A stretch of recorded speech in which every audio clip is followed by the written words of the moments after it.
স্বাধীন বাংলাদেশের ইতিহাসে ভারতের সাথে বাংলাদেশের একবারই যুদ্ধ সংগঠিত হয়েছিল। সেই যুদ্ধটি হচ্ছে বড়াইবাড়ি যুদ্ধ। এই যুদ্ধে ভারতীয় সীমান্ত রক্ষী বাহিনী বিএসএফ বাংলাদেশি সেনাদের কাছে শোচনীয়ভাবে পরাজয় বরণ করে। বড়াইবাড়ি যুদ্ধে ভারতের 178 জন সৈন্য নিহত হলেও বিপরীতে বাংলাদেশের বিডিআর এর মাত্র 3 জন সৈন্য নিহত হয়েছেন। বড়াইবাড়ি সীমান্ত সংঘর্ষকে কেন্দ্র করে ভারতের সাথে বাংলাদেশের সর্বমোট 3টি সীমান্তে যুদ্ধ সংগঠিত হয়। এর মধ্যে 2001 সালের 15 এপ্রিল সিলেটের পদুয়া সীমান্তে, 18 এপ্রিল কুড়িগ্রামের রৌমারী সীমান্তে এবং 19 এপ্রিল পুনরায় পদুয়া সীমান্তের কাছে ভারতীয় সৈন্যদের সাথে বাংলাদেশের বিডিআর এর যুদ্ধ হয়। এই 3টি যুদ্ধে ভারতীয় সৈন্যরা বাংলাদেশি বিডিআরদের সৈন্যদের কাছে শোচনীয়ভাবে পরাজয় বরণ করেন। পাদুয়া যুদ্ধে বাংলাদেশের বিডিআর এর কাছে পরাজিত হওয়ার পর বিডিআর এর ওপর প্রতিশোধ নিতে মরিয়া হয়ে ওঠে বিএসএফ। এই ঘটনার 2 দিন পর পাদুয়া থেকে 800 কিলোমিটার দূরে বাংলাদেশের বড়াইবাড়ি সীমান্ত দিয়ে ঢুকে বিডিআর এর ঘাঁটিতে ভারী অস্ত্রসহ হামলা চালায় বিএসএফ। এজন্য তারা আসামের গুয়াহাটি থেকে কয়েকশো বিএসএফ আর বিভিন্ন অস্ত্রশস্ত্র আনা হয় বাংলাদেশের বড়াইবাড়িতে আক্রমণ করার জন্য। 18 এপ্রিল ভোররাত 3টায় বড়াইবাড়ি গ্রামের সাইফুল ইসলাম নামের একজন কৃষক ধান খেতে সেচ দিতে গিয়ে দেখতে পান শত শত ভারতীয় বিএসএফ সৈন্য সাজোয়া গান, মেশিন গান আরো বিভিন্ন অস্ত্রশস্ত্র ও বিপুল পরিমাণ সৈন্য নিয়ে কাঁটাতারের বেড়া পেরিয়ে বাংলাদেশের অভ্যন্তরে ঢুকে পড়েছে। এসব ভারতীয় সেনা দলের প্রধান উদ্দেশ্য ভোরের আলো ফোটার আগেই বিডিআর এর বড়াইবাড়ি ক্যাম্প দখল করে নেওয়া। তখন ভারতীয় বিএসএফ এর একজন সদস্য সাইফুল ইসলামের কাছে হিন্দি ভাষায় জানতে চান বিডিআর ক্যাম্প কোথায়। হিন্দি ভাষায় কথা বলার কারণে সাইফুল ইসলাম সহজেই বুঝতে পারেন এরা ভারতের বিএসএফ এর সদস্য।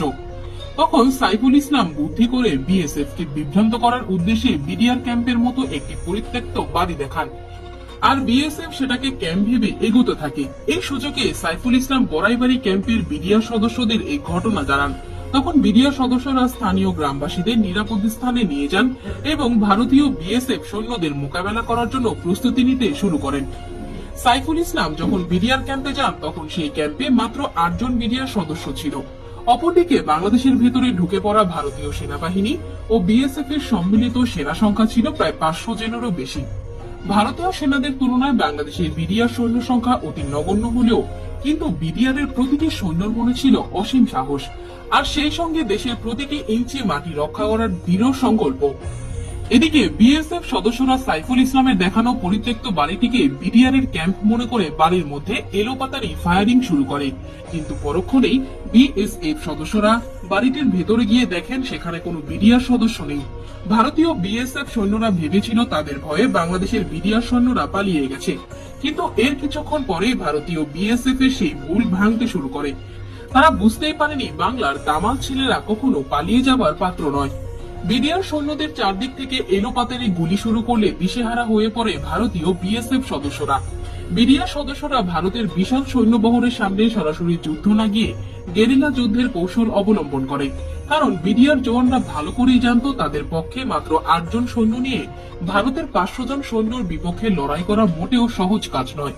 এজন্য বিডিআর এর এই 8 জন সৈনিক আগে থেকে গ্রামের ভিন্ন ভিন্ন অবস্থানে ফাঁদ পেতে থাকে এবং ভারতীয় সেনারা বরাবরই ক্যাম্পের দিকে অগ্রসর হওয়ার সাথে সাথেই বিডিআর সদস্যরা মেশিন গান দিয়ে গুলি ছুড়তে শুরু করে, আর এই এক একটি মেশিন গান দিয়ে 1 মিনিটে 700 গুলি ছোড়া সম্ভব।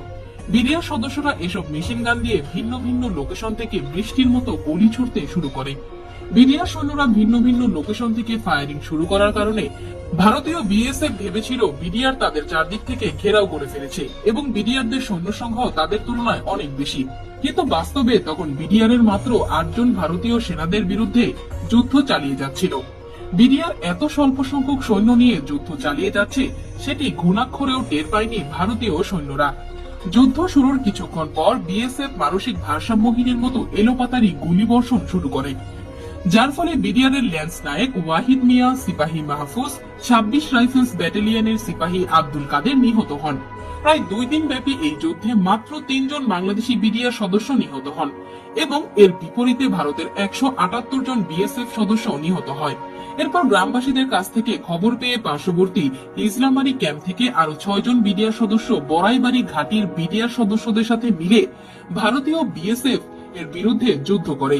তারপর বিডিআর এর আক্রমণকে আরো শক্তিশালী করার জন্য হানাদার বিএসএফ কে বাংলাদেশের ভূমি থেকে বিতাড়িত করার জন্য বিডিআর এর সদর দপ্তরের নির্দেশনায় রংপুর, জামালপুর, ময়মনসিংহ ও কুড়িগ্রাম থেকে অতিরিক্ত বিডিআর সদস্য বড়াইবাড়িতে পৌঁছালে ভারতীয় বিএসএফ পিছু হটতে বাধ্য হয় আর আত্মসমর্পণ করতে বাধ্য হয়।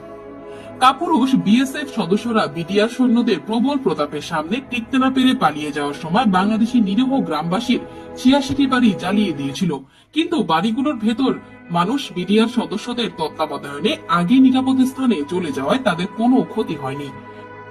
যুদ্ধের দুদিন পরে বাংলাদেশের ধান ক্ষেতের ভেতরে পড়ে থাকা ১৬ জন বিএসএফ সৈন্যর মরদেহ ভারতের কাছে হস্তান্তর করা হয়। বাকি ১৫৮ জন সৈন্যর লাশ যুদ্ধকালীন সময়ে বিএসএফ তাদের দেশের অভ্যন্তরে নিয়ে যায়। ভারতের অভ্যন্তরীণ চাপে পড়ার আশঙ্কায় বিএসএফ বাংলাদেশের পড়ে থাকা ১৬ জন নিহত হওয়ার কথা স্বীকার করলেও বাকি ১৭৮ জন সৈন্য নিহত হওয়ার খবর প্রকাশই করেননি। প্রত্যক্ষদর্শীরা জানায় বিএসএফ তাদের অনেক সৈন্যর লাশ ভারতের ভেতরে টেনে নিয়ে যায়। পরবর্তীতে বাংলাদেশ সরকার বড়াইবাড়ি যুদ্ধের স্মৃতিকে স্মরণীয় করে রাখার জন্য সেই পরিত্যক্ত বাড়িটির ওপর বিএসএফ এর গুলির চিহ্ন সংরক্ষণ করে।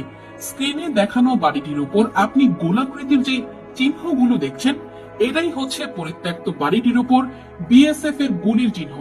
এমনকি বাংলাদেশ সরকার নিহত ৩ জন বিডিআর এর সৈন্যদের সম্মানে একটি স্মৃতিসৌধ ও নির্মাণ করেন। কুড়িগ্রামের বড়াইবাড়ির মানুষ আজও নিহত এসব বিডিআর সৈন্যকে শ্রদ্ধা ভরে স্মরণ করে। সরকারি হিসেবে যুদ্ধের কারণে সে সময় প্রায় ২ কোটি টাকার সম্পদ ক্ষতিগ্রস্ত হয়। পরবর্তীতে দিল্লি এবং ঢাকার মধ্যস্থতায় বিষয়টি মীমাংসিত হয় এবং যুদ্ধ সমাপ্তি লাভ করে।